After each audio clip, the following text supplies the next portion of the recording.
So first of all, my name is Sanket Jain. I welcome you all in our session. This is the interactive session. Okay. So in this session, first of all, we will discuss the strategy with Akhil, that how he has come across the UPSC exam, what works for him. Okay, and his journey is also very inspirational. So first of all, today's session, I just gave a disclaimer that today's session is not just about motivation. Okay, in today's session, we are actually discussing a complete strategy. Okay, we are discussing something, a process. He has appeared in interview 3 times, and most importantly, he has cleared the prelims exam 3 times also, that too with a very good marks, with a good margin. I guess 110 and 120 above. Okay, so this is this such kind of achievement you will see in very few aspirant, in very few candidate who clear this particular exam. So therefore, this session is very important. You will not find such kind of enrichment session anywhere. Therefore, I keep it on Zoom so that you can also interact with him. Okay, so first of all, many congratulations to Akhil, who has secured All India rank 518. In this year, Akhil has secured this rank with third interview. It was a third interview of Akhil. And just a brief, I already given you 3 interviews, 3 times police cleared, and also one more thing, he has also cleared SSC CGL exam. Okay, so he's also working. Okay, so you can see that how many insight we are going to get today. We are going to get something from a student who has cleared prelims 3 times with very good marks, appeared in interview stage 3 times. That too, he must have good knowledge about the subject, consistently scoring good marks in psychology optional. So that is also a plus point. And other than this, we talk a lot about that what is this plan B and how much we should invest our knowledge or our time in the journey of UPSC. So that plan B is also sorted with him. Okay, so he has also secured good rank in SSC CGL also. He's also posted in Gujarat. Okay, so therefore we will consolidate all this insight to all of you. And after the session, first of all, I will ask some basic question, and then after this you can ask your question. I will keep it open. आपको जो भी पूछना आप मुझसे पूछ सकते हैं. ठीक है. तो अखिल, first of all, many congratulations to you. Finally, thank you, sir. After 3 to 4 years, so I know that Akhil has been connected to me since I guess 2023. Yes, sir. Okay. So and we are in touch from that year also, and I have seen his journey personally. That I have seen his copies personally. And he has done some great amount of effort in psychology and all the GS preparation. So Akhil, first of all, what is your reaction? That how do you feel that finally what you were targeting from so many years, you finally get it? So what was your first reaction? How do you feel about this? Well, this was a very special moment for me.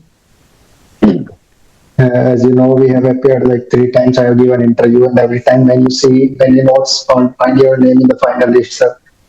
So it was something very special, and finally I got a relief that I have cleared all the cycles of these examinations.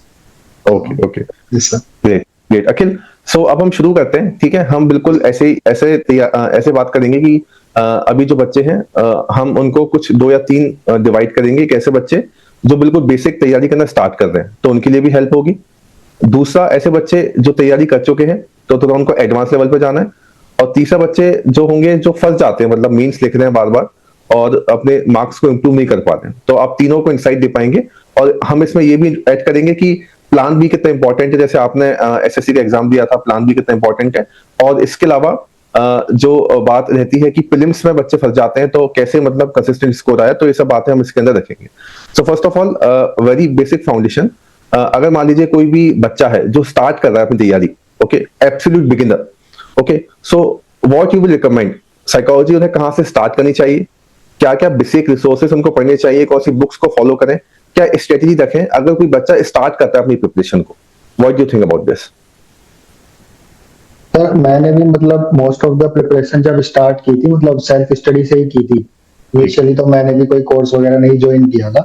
तो sir, मैंने जो strategy follow की थी वो ये था कि पहले मैंने एनसीईआरटी पढ़ी थी. जो 11th-12th की एनसीईआरटी है, एटलीस्ट 2 to 3 टाइम्स मैंने उनकी रीडिंग की थी. और उस टाइम शुरू में क्या सर, जब बिगिनर होते हैं तो मतलब थोड़ा आपको you are new to subject of psychology, तो मैं जैसे यूट्यूब वगैरह पे बहुत सारी वीडियोस होती थी, शॉर्ट वीडियोस होती थी कंसेप्ट्स की, तो वो भी देख लेता था. कुछ जैसे स्वयं जैसे प्लेटफॉर्म है, इस पे थोड़ी थोड़ी वीडियोस पड़ी रहती है, कुछ कुछ प्रोग्राम्स हैं साइकोलॉजी के, हम्म, तो मैं उधर से भी देख लेता था। तब मैं ग्रेजुएशन में भी था, तो मेरे पास टाइम था उस टाइम, तो अच्छा, ओके, ठीक। मैं अपने टाइम को यूटिलाइज करके ये चीजें देखता रहता था। तो ग्रेजुअली सर जब थोड़ा मतलब बोल जी तो then I move to advanced books.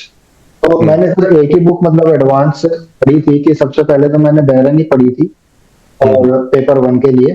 और मैं हम्म, भी मतलब सबसे यही कहूंगा कि आप एक ही बुक प्रेफर करें, या तो बैरन उठा सकते हैं या सिसरली वाली भी उठा ही सकते हैं। तो मतलब ठीक है, बेसिक बुक तो एक ही रखें। ठीक आप है। ये कर सकते हैं कि जो कुछ टॉपिक्स जैसे सिसरली में स्लीप वाला टॉपिक थोड़ा अच्छे से समझाया गया है, तो वो हाँ, टॉपिक आप उधर से कवर कर सकते हैं जो आपको ठीक है। बैरन में से नहीं मिल रहा है। सिमिलरली आप सिसरली को भी उठा सकते हैं, एक ही बुक को आप बेस बुक लेके चलें। और फिर सब इन दोनों को जब मैं एनसीआर, जब एक दो रीडिंग एडवांस बुक की भी हो चुकी थी, तब जाके मैंने हम्म, अपना नोट्स प्रिपेयर किया था। तो बेसिक से नोट्स बनाए थे मैंने, मतलब जो भी स्टैंडर्ड बुक्स में कंटेंट था। और पेपर टू के लिए मैंने स्मारक में नहीं पढ़ी थी। ठीक है। मोस्टली वही अवेलेबल होती है सर मार्केट में, तो कुछ ज्यादा हाँ, मटेरियल हाँ, था भी नहीं, तो ठीक है। वही पढ़ी थी पेपर टू के लिए। और फिर सर जब एक बार बेसिक नोट्स मेरा पूरा तैयार हो चुका था, उसके बाद सर फिर मैंने कंटेंट एनरिचमेंट करना स्टार्ट किया था सर। ठीक है। मतलब जैसे टेस्ट सीरीज वगैरह भी की आपके साथ, टॉपर्स कॉपी देखते थे, टॉपर्स नोट देखते थे, और मतलब मैं कंटिन्यूअसली अपने नोट्स को एनरिच करता रहता था। मतलब कोई और बुक्स तो पढ़ी नहीं थी उसके अलग, मतलब यही यही स्ट्रेटजी थी सर। और मैं सबसे यही कहना चाहूंगा, मतलब जब आप नोट्स बना रहे हैं तो इंश्योर करें कि आप जो सेकंड या थर्ड रीडिंग कर रहे हो एडवांस बुक की, और आपने पीवाईक्यू अच्छे से देख लिया है और टेस्ट हाँ, सीरीज वगैरह देखा है किस तरह के क्वेश्चन आ रहे हैं, तभी जाके मतलब नोट्स वगैरह थोड़ा तैयार करें। उससे हम्म, आपको बेसिक अंडरस्टैंडिंग हो जाएगी कि क्या चीजें इंपॉर्टेंट है और क्या नहीं है जी। तो बेसिक ठीक है। जर्नी तो सर मेरा यही था, ऐसे ही मैंने हम्म, पूरा अपना तैयार किया था सर सिलेबस। अच्छा। तो रिसोर्सेज के लिए पेपर वन मतलब यू आर सेइंग कि बैरन मतलब ठीक रहेगा, ठीक है। और बैरन और पेपर टू के लिए स्मारक से। तो पेपर टू के लिए जैसे बच्चों को काफी कंफ्यूजन रहता है कि भाई मतलब सफिशिएंट है क्या वो किताब स्मारक स्वयं। तो पेपर टू के लिए भी कुछ एक्स्ट्रा था, या पेपर वन पेपर टू एक एक बुक हम पढ़ें तो दैट विल सफाइस, और you go more than this also. Sir actually paper two के लिए मैंने बुक तो स्मारक स्वेन ही पढ़ी थी, पर क्या ठीक है है। सर मेरा पेपर वन अच्छे से तैयार हो रखा था। तो हम्म, पेपर टू तो सर एप्लीकेशन पार्ट ही है। अगर आपको ठीक है। कंसेप्ट अच्छे से पहले ही समझ आ रखे हैं पेपर वन के, हाँ। तो आप इजीली उन चीजों को अप्लाई भी कर सकते हैं। तो हम्म, स्मारक स्वेन सर बहुत बच्चे कहते हैं कि सफिशिएंट नहीं है। तो जब सर मैंने फर्स्ट अटेम्प्ट दिया था 2023 में, तो मैं केवल हम्म, स्मारक स्वेन पढ़ के गया था, और ठीक थोड़ा है। जो टेस्ट सीरीज वगैरह प्रैक्टिस किया था सर, उस साल हम्म, भी I was able to score 138 in paper two. ऐसा ओके। नहीं है, मतलब it is a good book अगर आप अच्छे से उस चीज को तैयारी किया जाए। हाँ हाँ। उसमें क्या होता है सर, पेपर टू में एनरिचमेंट की जरूरत होती है। तो हम्म, उसके लिए सर यही है, एनरिचमेंट अगर पेपर टू में करना है तो आप टेस्ट सीरीज यूज कीजिए। टॉपर्स के हाँ, जो नोट्स है, जैसे श्रीनिवास सदी सर के नोट्स थे जो 2021 में आई थिंक सिलेक्ट हुए थे, उनके हाँ, नोट्स हाँ, को एक्सटेंसिवली मैंने यूज किया था सर। और हम्म, थोड़ा खुद से भी मैं वेब सर्च करता रहता था, जैसे मेंटल डिसऑर्डर्स हो गए, इन चीजों को लेके। और कुछ हाँ, कंटेंट सर जो आपने भी दिया था, अपनी हम्म, क्लासेस में दिया था, पर्टिकुलरली इंडियन हम्म, स्कॉलर्स को लेके आपने कुछ रिसर्च वगैरह बताई थी। हाँ, हाँ, और हाँ, तो सर वो चीजें मैंने इंक्लूड भी करने की कोशिश की थी। तो आई थिंक ठीक पेपर है। टू के लिए ये सफिशिएंट है सर। तो उसके लिए आई डोंट थिंक कि मतलब अगर मतलब करना है तो फिर सर वो एडवांस लेवल पे चला जाता है, मतलब आप और बुक्स रेफर कर रहे हैं, हम्म, जैसे social psychology by Arun Kumar Singh. अच्छा, तो ठीक है। ओके। सोशल साइकोलॉजी में अरुण कुमार सिंह, AK सिंह जो आप कह रहे हैं वो हम पढ़ जी सकते हैं जी बच्चे। जी सर जी, ठीक है, और ठीक वो है। एडवांस हो जाता है सर। मतलब मैं तभी हाँ। रिकमेंड करूंगा अगर बेसिक किसी ने पढ़ रखा है, मतलब पूरा हम्म, हम्म, बेसिक पढ़ रखा है, आंसर राइटिंग हाँ, कर रखी है, हाँ, पीवाईक्यू अच्छे से देख रखे हैं, टेस्ट सीरीज हम्म, कर रखी है। जब हाँ, हाँ, आपका पूरा टिप्स से हो जाए, तब हम्म, आप कर सकते हैं सर मतलब उस बुक्स को, वरना फिर अच्छा। काफी एक्सटेंसिव हो जाता है सिलेबस। ओके, चलिए मान लीजिए बेसिक बुक अगर किसी बच्चे ने कर लिया, अब उसे एडवांस लेवल पे भी जाना है। जी ठीक है, सर। बेसिक हो गया आपका, तैयारी हो गया, बेसिक आपको समझ में आ गया कि फाउंडेशन कैसे बनाना है। अब उसको एडवांस लेवल पे जाना है, मतलब हमने ये बात कर ली कि जो अभी तैयारी करना है अपनी, ठीक है। और उसके अलावा आपको एडवांस लेवल पे भी जाना है, तो उसके लिए कोई बुक है, उसके लिए कोई रिसोर्स है, तो वो भी हम डिस्कस कर सकते हैं। ठीक है, तो पेपर वन बैलन हो गया, पेपर टू स्मार्टसन हो गया। This is for the beginner. ठीक है, नाउ अगर उसको एडवांस पे जाना है तो एडवांस को के लिए वो क्या कर सकता है पेपर वन पेपर टू के लिए, और आपने क्या किया था? सर एडवांस पे जाने के लिए मैंने कोई अलग से बुक तो नहीं पढ़ी थी। हम्म, और जैसे मैंने बताया, जो श्रीनिवासन सदी सर हैं, उनके काफी हाँ एक्सटेंसिव नोट्स हैं पेपर 1 और पेपर 2 पे। तो मैं क्या अच्छा करता था, जो भी मेरे नोट्स है और उनके नोट्स है, मैं उनके नोट्स भी पढ़ता रहता था साथ साथ में। हाँ हाँ तो जहाँ पे मेरे नोट्स में कुछ कमी लगती थी, मैं उसको वहीं से एनरिच कर लेता था अच्छा टॉपर्स ओके के नोट ओके से।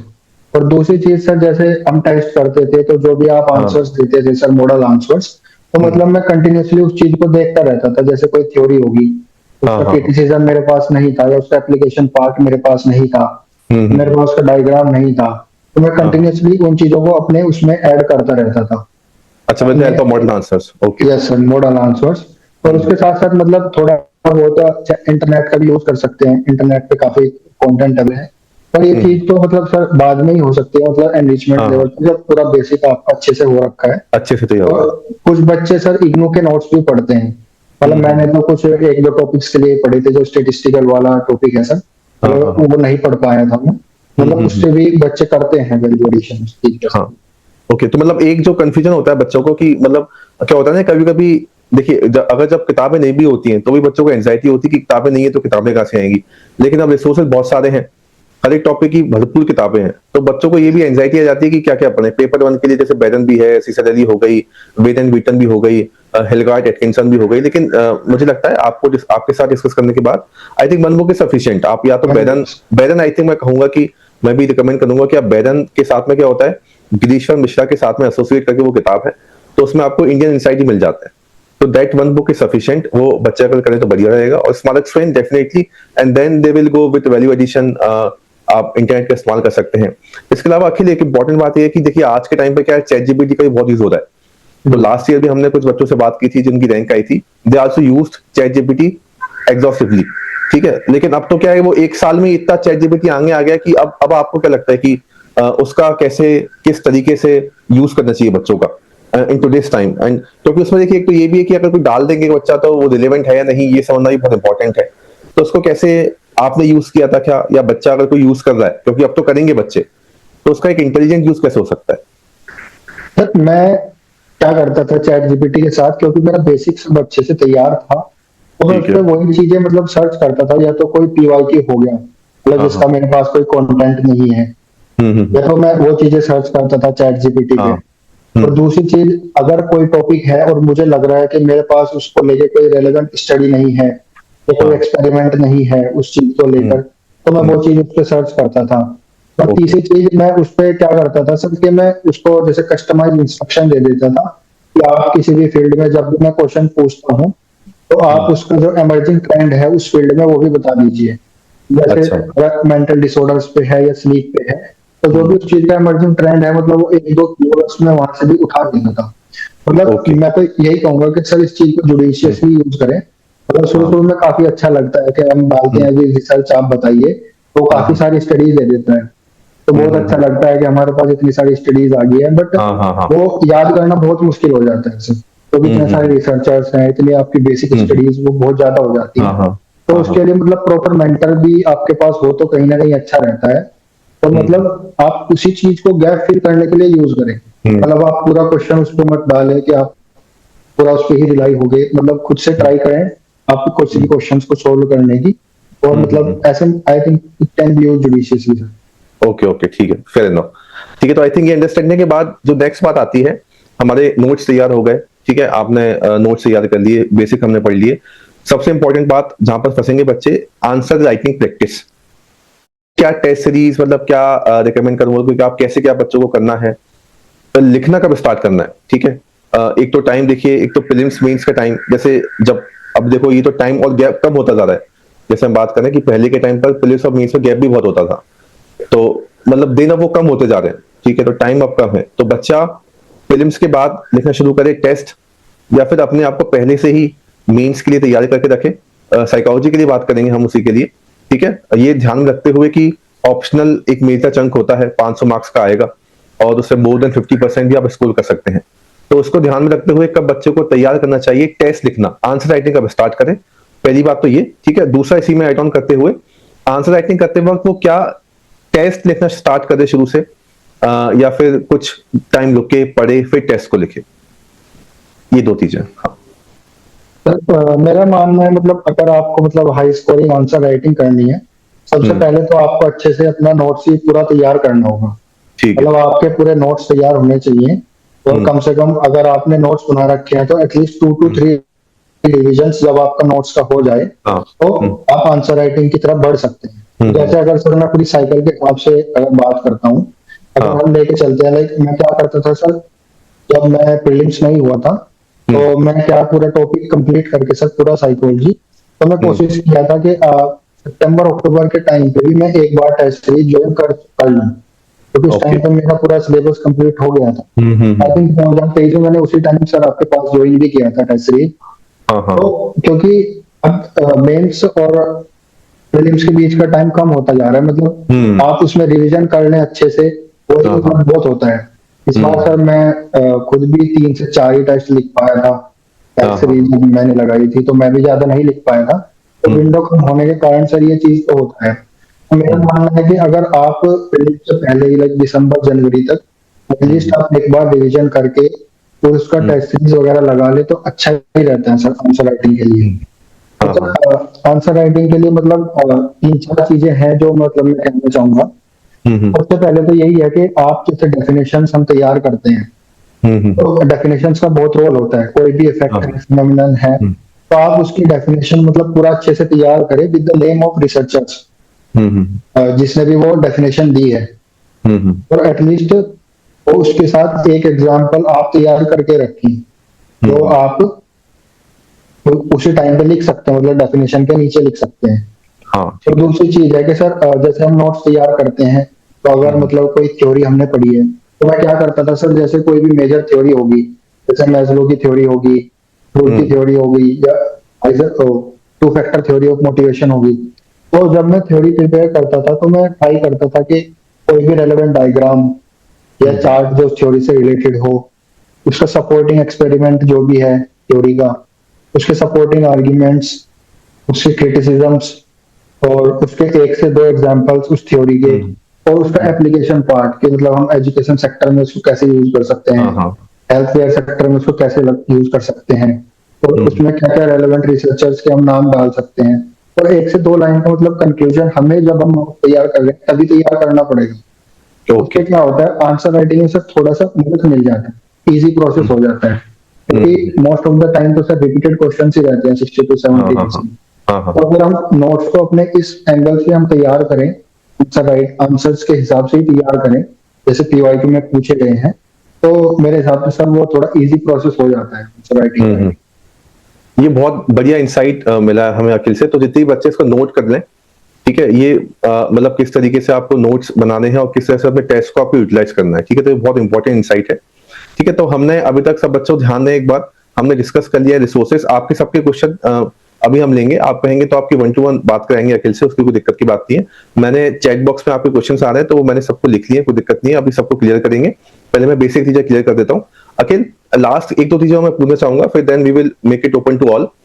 आपने एसएससी सीजीएल भी दिया था, ठीक है। Yes sir. तो देखिए, मेरा ये मानना है और बहुत बच्चे भी इस बात से एग्री करेंगे, देखिए आज के टाइम पर जितनी फटाफट दुनिया बदल रही है, ठीक है, तो उसमें क्या है ना कि पहले टाइम पर क्या होता था कि इतना ज्यादा सोशल मीडिया नहीं था, बच्चों के अंदर इतनी एंजाइटी नहीं आती थी।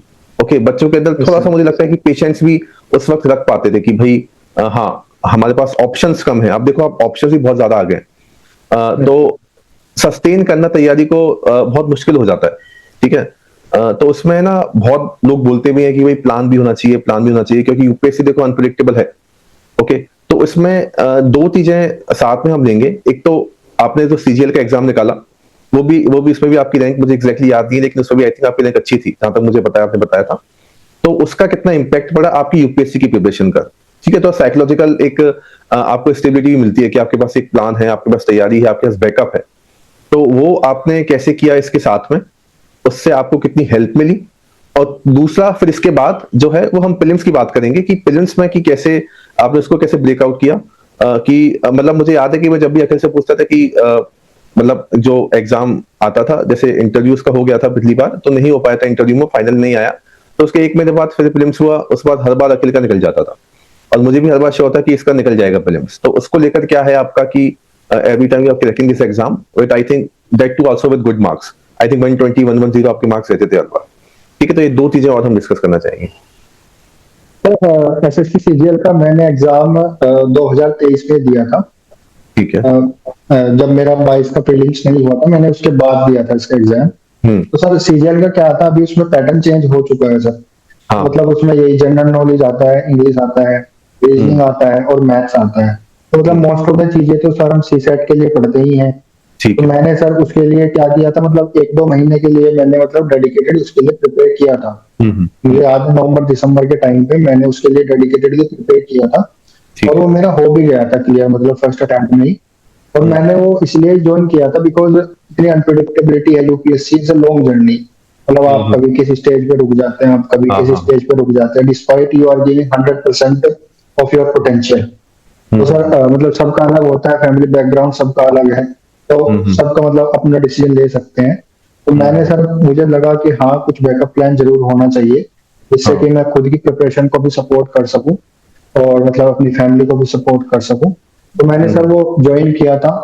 हाँ सर, थोड़ा मतलब उससे क्या होता है, आपको साइकोलॉजिकल सेफ्टी जरूर मिलती है, बट कुछ कुछ बच्चे सर मैंने देखा है वो उसके बाद कॉम्प्लेसेंट हो जाते हैं। मतलब कि हाँ जॉब तो लग ही गई है, अब तो हाँ, हाँ। क्या ही है। मतलब वो तो थोड़ा प्रिपरेशन में थोड़ा कॉम्प्लेसेंट हो जाते हैं। पर मैंने सर वो चीज अपने साथ कभी नहीं होने दी।